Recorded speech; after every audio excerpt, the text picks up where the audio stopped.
আমরা দেখেছি ক্ষমতাসীন যারা রয়েছে তারা তাদের সন্তানদেরকে বিদেশে রেখে নিরাপদ ভবিষ্যৎ নিশ্চিত করে, আর মধ্যবিত্ত সন্তানরা যাদের বাবা মায়েরা কলকারখানায় কাজ করে, যাদের বাবারা রেমিটেন্স যোদ্ধা, যাদের বাবারা কষ্ট করে তাদের সন্তানদেরকে বিশ্ববিদ্যালয়ে পাঠায়, তাদের সন্তানদেরকে ক্ষমতালোভী রাজনীতিবিদরা তাদের সন্তানদেরকে ব্যবহার করে তাদের ক্যারিয়ারে ঝুঁকিতে ফেলে তাদের গদি বা পাটাতন শক্ত করার জন্য নিজের সন্তানের ভবিষ্যৎকে বিদেশে রেখে নিরাপদে রাখে, আর পরের সন্তানের ভবিষ্যৎকে নিয়ে ছিনিমিনি খেলে। মাননীয় স্পিকার, আমরা এই সংস্কৃতির পরিবর্তন চাই।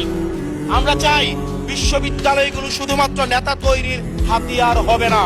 এই বিশ্ববিদ্যালয়গুলো গবেষণা, বিশ্ববিদ্যালয়গুলো পাঠ চর্চা, বিশ্ববিদ্যালয়গুলো সেখানে এক ধরনের মনস্তাত্ত্বিক সমৃদ্ধি, এবং সেখানে আমরা যেখানে গবেষণা হবে সেখানে আমরা বিশ্ববিদ্যালয়গুলো থেকে বুদ্ধিজীবী গবেষক আমরা বাংলাদেশকে এবং জাতিকে উপহার দিতে পারবো।